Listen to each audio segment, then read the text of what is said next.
Afternoon to everybody. This is now our live view of our student chapter on Legally from the Heart. And today I have Zianda with me. He's one of the final year law students at the University of Johannesburg. Zianda, thanks for taking time to actually speak to us. And I know law students always have a lot of questions that they want to pose, want to ask. And this is the platform. We're just going to freestyle and do it. Any question, anytime that sits there in the head of law students, because I know this is a difficult time for law students, because most of you guys come to this stage where you feel, am I really doing the right thing? It's getting hard. You have a lot of tests, you have a lot of exams coming up, assignments, and some of them want to quit. I say, don't quit. I've been there, I'm through it, and I'm not special.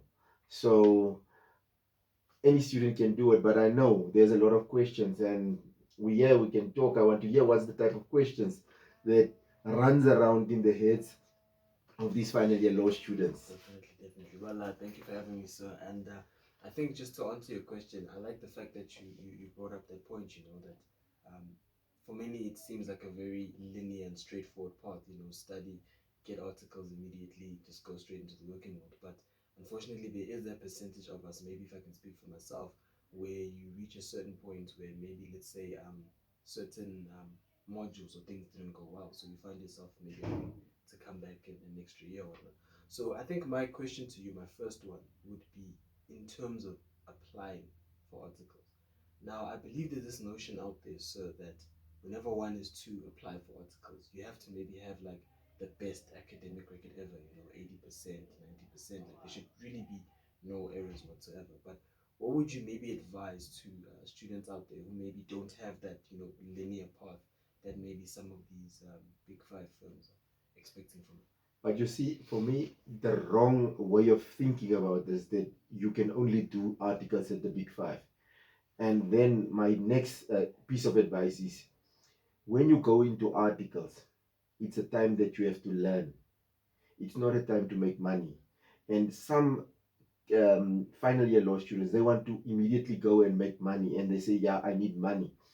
But for me, it's like that 2 years of articles, it's the most important years in your career, because this is where you are being formed as to what legal type of legal practitioner you're going to be. So you need to get to a firm that will optimally use you to actually grow your ability as a legal practitioner. Because people might dispute, might deny, might even take me on. At the big five firms, you don't necessarily get to go to court in the first 6 months. You don't tend to get to go to court in the entire 2 years actually presenting a case. So, where's your best bet to get training? I always tell my students, go to Legal Aid, apply at Legal Aid, because at Legal Aid, in the first 3 to 6 months, you start appearing in district court representing clients. And as a legal practitioner, that's what you want to do. You want to prepare for court and present cases. So that is what you need to do. Go to the smaller firms, because at smaller firms, the manpower is also not so big. Yes, the pay would not be that great, but you're still a student, you're still a learner. Don't try and make money now. Money will follow you. If you do your job properly, people start talking about you. I can tell I did not do my articles at the big five law firms. Luckily for me, I had an offer from them. Back then, we had Jowell and Glenn, which was one of the big law firms. I chose not to go there. I chose to go to a small firm. And I chose to work at the small firm. And also at that firm that I was, there was no criminal practice. I started it by myself. I started the criminal practice by myself. So I started small. I had this experience. And after 2 years of articles, you would have said, nah, this man has been doing law for 10 years already. Because I was in court every day, learning how to bring applications, learning how to run trials, learning how to do cross-examination, all those type of things. So for people in the legal industry as final years, don't run to these big firms. Yes, they might give you 26, 27,000 rand as a starting salary, but what they're going to rob you of is to become a legal practitioner that can stand in court. And most of the time, these big firms, they brief advocates, junior advocates to go and run simple unopposed applications. They don't trust their article clerks. So if you're going to be an article clerk there, you can go. but it's to your own detriment. And they might come and take me on and say, how can I make? But I've had too many students that tells me this is what happens. And I have personal experience from way back when I was still an article clerk. That's what's happened. People tell you about we're writing fees and billables, but they don't know really what it takes to make fees. They don't know. It's just that's just what it is. So if you can help yourself, go to a smaller firm, you'll get paid way less, but the valuable thing that you'll be able to practice law. You get to know to practice law like in yesterday if you stepped in today. So that is the thing and the tip I want to give the youngsters out there. Don't run after money now. Run after getting the experience to become a proper legal practitioner. How to practice, how to use the rules of court, be it in match court that you know there's the magistrates court act, there's the uniform, there's the magistrates court rules, there's the practice directive. Be in high court, you know there's the uniform rules and the superior courts act. When what applies, then you know I at least know my basis is covered. The substantive law we always read. So that is for me when you talk to the youngsters or when the youngsters make the decisions, they need to think about those things and not about money. Because law, after all, is not a financial science, it's a social science. Yeah, so and actually to bring to that point that you mentioned that law is a social science more than the financial science. I'm thinking so about. I often hear from a lot of people maybe who are already working, or maybe from some of the firms themselves. They're always trying to advise us and say that one shouldn't just focus on being book smart. One should also work on social skills because there's also a business element to the law. As in, you can find that you're a top student, but when you get to the working place, you can't really deal with or draw in clients. What's your view on that side? No, that's obviously true. And I mean, in the big firms, normally you go there, you are not taught how to bring in clients. If you're in a smaller firm, immediately you get to learn that trick very quickly because the firm relies on you also bringing in clients. So you learn that skill. Although in your article period, you're not, it's not a requirement for you to generate fees, but your principal will teach you because the firm is so small, you bring in clients, but also it teaches you of the dynamics of how to run a firm and how to actually interact with people at a very very early age. And once you get it right there, then you know one day when I outgrow where I'm doing my articles and start your own practice, you know exactly what is required for you to actually start up your own business. So smaller firms tend to give you insight into everything that's happening in the firm, and that will make it much easier if you decide, okay, I've done my articles, I have my little bit of experience, I'm going to start up my own little shop and do my specific thing. And normally when you're in smaller firms, you tend to become a general practitioner, which means you know enough about the law on a broader scale, how to bring an eviction application, how to do a divorce, how to do a road accident fund claim, how to do a conveyancing matter. Whereas when you go to these big firms, they normally put you in a department and you specialize in one thing. Maybe it's foreclosures. You can tell me anything about foreclosures, but I will just ask you, okay, is there a breach of contract? Then you said, ish, you start struggling with those type of things. So that is the pros and cons that one needs to look at as to when you make a choice as to where do I apply for doing articles. Obviously, if you don't get articles anywhere and it's only a big firm that offers it, you take it. But for me, my advice to youngsters is try and go to these smaller firms, and that's where you'll get a more diverse exposure to different cases. Because at a smaller firm, they don't specialize in something. It's like, here's a criminal matter that comes in, you go with your principal to the criminal court. Here's eviction matter, you go, there's a divorce. So it's various things that's on the table all the time. Or there's something for the master, you start learning about deceased estates. So then it also opens you up. When you do your board exams, you have a broader spectrum of work that you've already seen unfold in front of your eyes. So when that questions come, you'll at least be able to answer them in the board exams. Oh, so it's actually interesting that you bring that to my attention because I think maybe as the average student, so what we do, we just want to get the biggest paycheck or go to the biggest firms. But I definitely agree with you there, so that you can actually get more experience from the smaller firms, and I think experience would be a huge contributing factor to the type of lawyer that you are. And then I also just wanted to ask, so with regards to um, the smaller firms, in my understanding, you first work for a while as a lawyer and when you'd like to have your own practice, do you like how would you advise that one in the near future after working, if they decide to start their own practice, what normally happens in that sort of scenario? I can speak for myself because I used to work at a firm. My firm was not small, where I did my articles. It was not small, but it was not big. So it was like that average, like mid-sized firm. We were like one of the biggest firms in Cape Town because they had like three offices around the Cape Town or the Western Cape area. So for me, starting off there, I started doing my articles and I got myself to learn as much as how to do litigation, what types of litigations you take on as a startup person.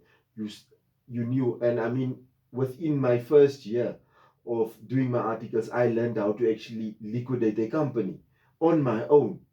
So that is what happened in a small firm. In a big firm, you won't get that opportunity to liquidate the company on your own while doing your articles. They will just say this is above your fireplace. So I learned to do that. I learned to do criminal. I learned to do divorces. And in my second year of articles, my principal, luckily enough, I had a good principal. He sent me to the Southern Divorce Court, which is now the equivalent of our regional courts now in South Africa. He sent me there with a lot of divorces, so I got to do a lot of divorces. And from the divorces, I learned how to do maintenance. I learned how to do children's court. And back then, we did not have the children's court yet, so it was still like you have this court that is like they call it the commissioner of child welfare. So then they did with these children's court matters, but it was not clear cut as it's put in the Children's Act now. But that opened my eyes, and when these new courts came, I was like already an old hand at doing maintenance, doing this type of things because of my experience from the Southern Divorce Court. So that's how you start. But obviously, when you start off, first do your articles, work a little bit so that you build up context. And how you treat your clients tells a lot, and how you treat your files tells a lot about how a practitioner's success rate will go. Because if clients, and I grew up in an area, I did not have wealthy friends, I did not have rich business connections. But after my 2 years of articles, I had so many clients, I could actually start off my own law firm back in 2008, and I could sustain myself. It's how you as a practitioner, and that's why I emphasize on getting the right experience for the cases so that you know if I take on a case, I'll be able to handle it. It doesn't help you after 2 years you are an admitted attorney, but I come with a divorce, then you don't even know if in regional court do you say my lord or do you say you worship. Because I get a lot of advocates, they come to regional court, then you see that they don't even know the practice director, but they are advocates. Or you get senior attorneys that has been doing commercial law for forever. They don't know how to when to sit, when to stand, what type of applications are brought. And for me, that's why I say experience of how you do certain things becomes then something that I put up before money. Get the right experience, and once you have the right experience, people will see, but this person knows what he or she must do in a court of law. And then your clients will follow, and then your business will grow, and then it's up to you to just maintain that. So for me, it's a simple formula. Don't rush for money, because they say life is not a race course, it's a career. Correct. When you work, it's not a race course. Don't try and race through things. Take it step at a time, get the right information, get the right experience, get the right procedures in place, and then your life will be easy, or your career will be easy. But don't make your career a race course, trying to get to some point very quickly. You want to be a director, but if I say to you, go and do a children's court matter, you can't do it. You're unable to do it. Or you don't even know how to do a postponement in a district court, in a district criminal court, but you want to be a director. Yes, you don't need to know everything, but you need to know the basics. Yeah, so I think actually that's one of the blessings of being fortunate enough to be one of your students, sir, is I feel like you always emphasize the need to know your procedure and to know what to do when you get to court or whatnot. Which brings me to my other question, sir. I wanted to ask, with let's say a student who maybe is still continuing their studies and hadn't finished the degree as per the 4 years, which is normally what it takes to finish the LLB. And maybe let's say that student isn't fortunate enough yet to get work. What would you advise that they can do to work on those skills, which will pay off for them when they actually start working. I always tell my students, like when I get to engage with them on a personal level, when you've got free time, go and sit in the district court. Go to a court nearest to where you're studying, or just sit in the court. Listen to what is being said. Look at when the practitioners stand up. Look at when they are sitting. And just don't sit in the criminal court. Go sit in the civil court also, whether it's the motion court or the trial court. Listen, just cut out time and you go to recess. Recess, you lay at home, you eat your parents' money and food, you waste time. Go and sit in court. Educate your brain. Listen. Sometimes people are not good at reading, but seeing something in action also teaches them a lot. And that's the story that I want to bring home. I said earlier that I learned, I started the criminal practice. Nobody taught me. I knew when I was busy with my articles, we would have been sent to Section 65 court, which is the debt court, where you work with debtors, collecting debt. Now that becomes boring. You get somebody to pay 50 rand on a 20,000 rand debt over how many years? So what I did is I would run to court, do my Section 65s quickly done, then I would get out and then go sit in the criminal court and listen when bail applications is being brought, when trials is being run, these short trials like maybe shoplifting, and that's how I learned. And then from there, I progressed to go sit in the regional court. And I actually met a judge, not a judge, a magistrate back then, who actually called me to his chambers and he started becoming sort of some mentor because he said, I could see you always in court. Why are you sitting in court? And I explained to you, because we don't have a criminal, I'm trying to learn. And when I was in my second year of articles, I started doing trials in regional court, full on trials, full on trials.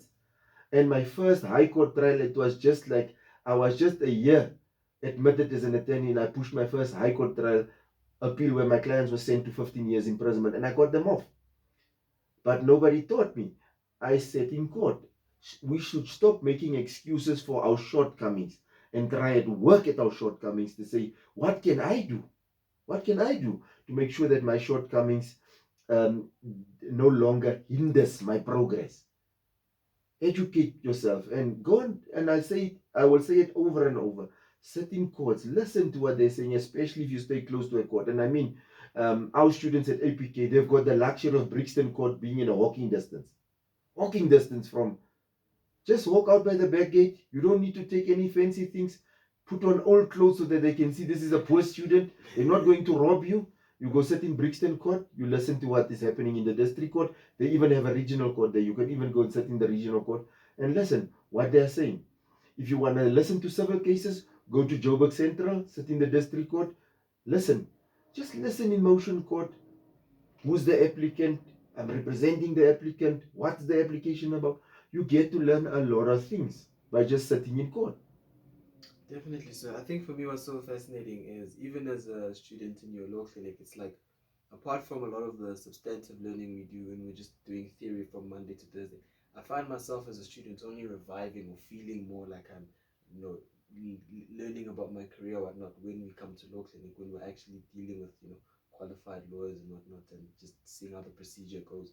So I think I'll definitely take that into consideration, court visits or whatnot, because that just being there, I think sometimes gives you that ability to see certain things and learn certain things, whereas compared to reading that after issuing this is what will happen, and you know what I mean. So I think, yeah, that's actually very powerful viewpoint, so that I will take into consideration and just give more time into that. Yeah, and sometimes you also need to know that what happens in a textbook or in a piece of legislation is not how it's performed in the courts. Because, say, for instance, a simple thing that you have now learned over the past couple of weeks is about issuing, serving, and filing documents. When you work with it, it seems like you first um, serve a document and there no you first file a document and thereafter serve it if you read the rule. But when you get to practice, you learn very quickly that I need to first give notice to the opponents of this document, then I take it to court. But when you go read the rule, it looks like you have to first take it to court and thereafter take it to the opponent. And that is the things that you learn when you actually riding a bicycle. Definitely. So that is just one of the things, and that's my tip that I can give to the young guns out there and ladies. If you want to really improve yourself, go to these courts, sit there, take out some time and just do that little things, and it will take you a long way. And I always say our law is moving. It's a moving science also, apart from being a social science. It moves all the time because you have constantly case law that changes the way we interpret laws and legislation. So also sometimes you see something, and I know lawyers, some of them are very lazy to read. Lazy readers, what they call, I hear now the buzzword among students is spot reading. Yeah. So you spot a word, and then you just read around that word. Sometimes it just takes time. Read everything. If you don't, calm down, speak to a colleague and say, I have read this thing, it says this. What does it say to you? Engage each other.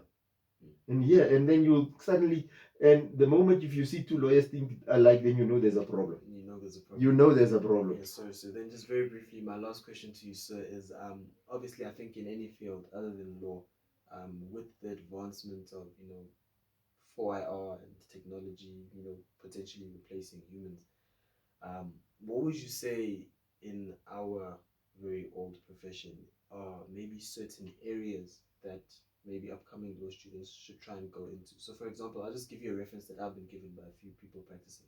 They always advise me to try go towards merger and acquisitions or go into cyber law. A lot of these things like Bitcoin and whatnot need more regulation and whatnot. So, what would you advise for a student to go into? For me, it's like I'm not the research type of guy. That's things that you have to go sit and do paperwork. Yeah. For me, I'm a litigant. So our litigator, I like to go to court and actually argue matters in court. That's what I like to do. But that's just a personal preference. Obviously, if you look at job and you say, okay, there's limited jobs, you need to look at what is new, what is not already saturated in the market, and then you go and focus on those things. But for me, it's also you can also identify your niche, and you don't need to just always venture towards the new things to say, listen, yeah, I need to go into 4IR, I need to go into that. Because if 4IR is there, and at some stage you need to also know that 4IR, it can only go that far. Once our court is digitized, everything is running on a digital platform, then also it will reach a cap. And then you must ask yourself, will I enjoy that? And if you know you won't enjoy that, then you know at some stage you're going to also get that, I don't want to do my job anymore. So you need to think about what going into mergers and acquisitions, yes, because there will be now a lot of jobs. But do I enjoy mergers and acquisitions? Am I built for mergers and acquisitions? Maybe I'm a labor lawyer. And if I'm a labor lawyer, then I go do labor law because I will always get out of bed. It's like, hey, I'm going to labor court, I'm out of the bed. But after some stage merges, oh, hey, these clients, yeah. Then you start thinking, I need to now change my career here. So you need to also have a passion for what you want to do. It doesn't help that you want to go into mergers because the money is good. Because I've seen too many people, they get a lot of money and they're still unhappy. So that is the thing. So don't just go because people say that there might be a lot of openings. Look also, do I have the passion to run with this? Because remember, you cannot tomorrow decide, no, I'm changing I want to be now a dentist. You are a lawyer now. So you must check, will I be able to be this merger and acquisitions lawyer until I die? So that is where you need to check and actually ascertain. Yes, you can get yourself equipped to do mergers, but you don't need to throw away your passion. You can do it, equip yourself to be able to say, I can do a merger. But if mergers is not there, I continue with my labor practice, or I continue with my family law practice, or I continue with my sports law practice, whatever your interest, where your passion is, to say, this I will do every day, even if I don't get paid. Then you know you're on the right track. Oh, definitely, sir. I hear you loud and clear. 100%. Yeah, I think that's all of the questions I have, so thank you very much. It was a pleasure speaking to you, and now I also understand the questions that's dwelling in the heads of these final years. Definitely. And I will try and continue to try and educate and hear and speak to the topics and help the guys to make proper career choices, because we need some good mentors out there to actually also just drive the young guns and ladies into the right direction. So I think we'll have some more of these chats. Yes, definitely. Thank you very much, sir. Thank you.